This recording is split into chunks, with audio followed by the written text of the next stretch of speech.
We live in turbulent times. People talked about that this morning. But we shouldn't be scared by that, should we? Because we've all got a 100% record of getting here. We've made it through turbulent times. The turbulence of our birth, all the way to where we are now.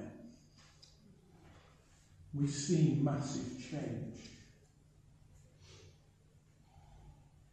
And depending on where we live, will depend on how we respond to some things. So, for example, my son lives in Amsterdam, where the population of the Netherlands have just been issued a booklet about how to survive in turbulent times, telling them what stocks of food to have, what stocks of water to have, what to do when things go wrong. The sort of thing that we in this country were given 30 years ago, when through our doors a booklet called Protect and Survive landed, about how to survive in nuclear war. And for many of us in this room looking around, I'm not trying to say you're all old, but we've lived through an age when we were threatened by what was known as mutually assured destruction, or MAD.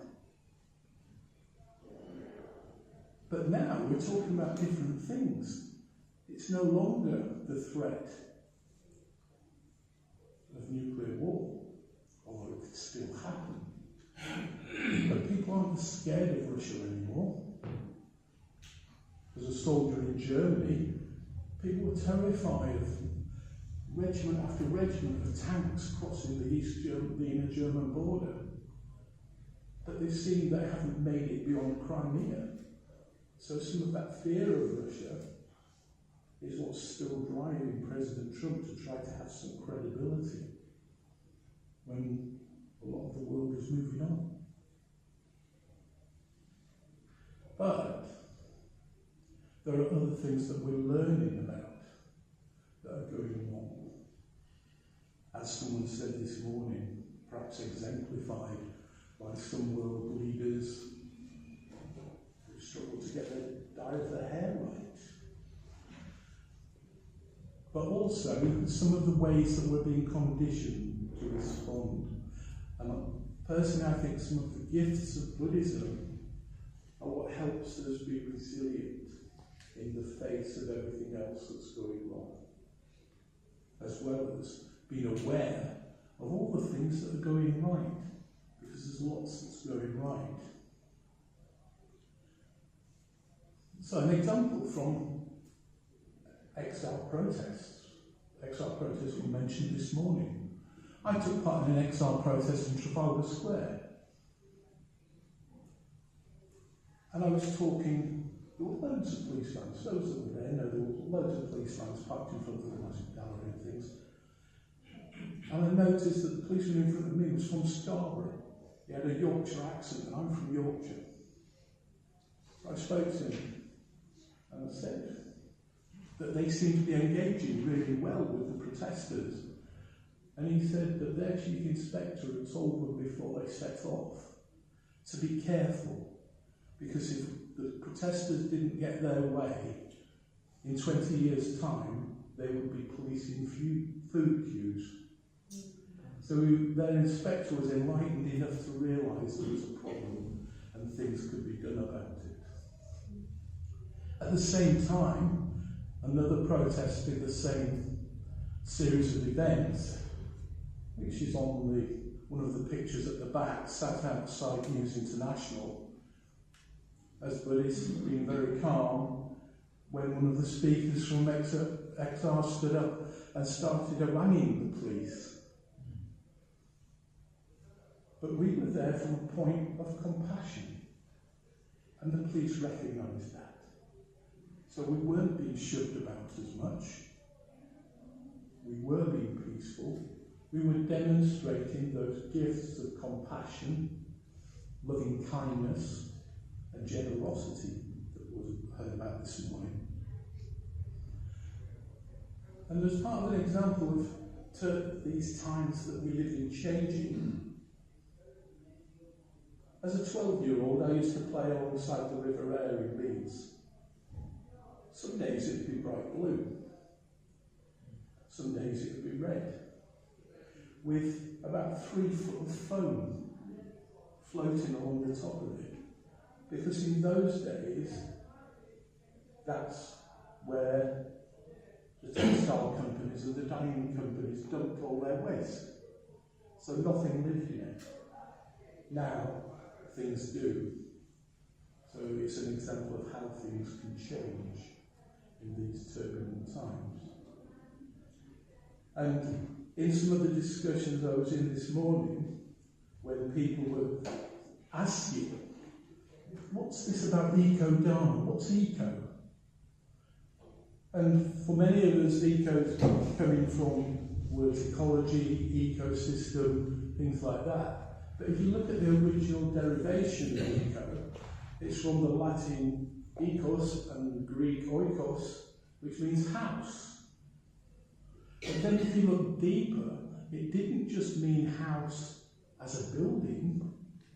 If you look at the writings of Aristotle, he talks about oikos as house in its entirety. The structure that keeps you safe and sheltered, the people in it and how they live, the supplies that get taken in, and that's the derivation of the whole idea of an ecosystem that every one of us in here is part of. And every one of us in here is living in a system which reflects the Buddhist teachings of Praticca Samuppada, conditioning. Everything is connected, so we're all interconnected and we're all interdependent.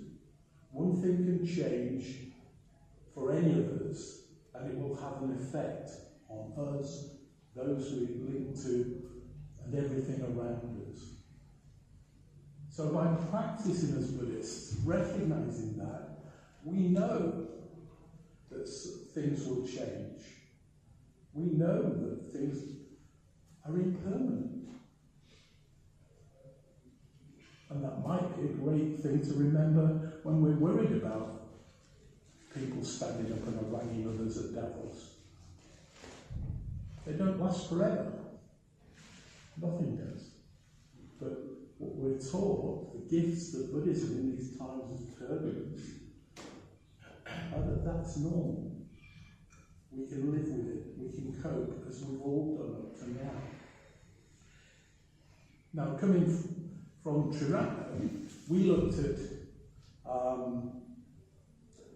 how we could reconcile, if you like, some of the personal development side of our Buddhist practice, what we heard about this morning about focus, and how we can choose where our heart sits.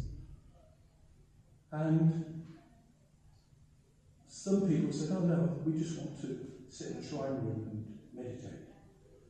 But there were others of us, so there's something called the Narapa Earth Sangha, which is a worldwide community of people that are concerned about social action. And we asked all the presidents of the various centres around the world, and there are over 120 odd centres around the world, to come up with a guide. So what I was asked to do today was talk about some of the things that our guide lines for Buddhist social action state.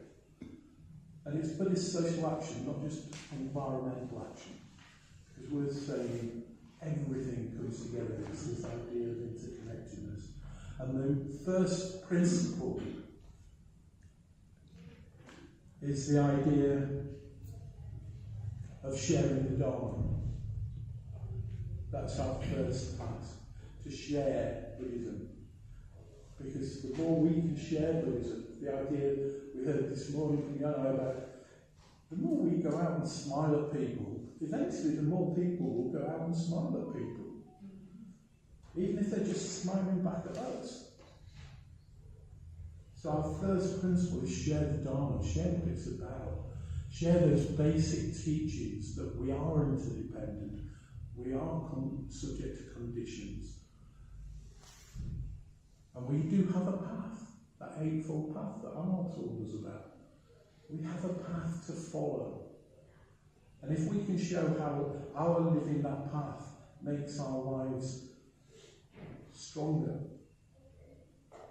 more effective, helping people, then other people will start to follow that, start to learn more about it.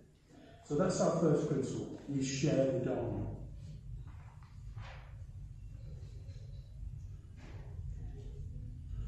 And it is, in doing that, we are emphasising that transforming ourselves is part of is how we transform the world. We can't do one without the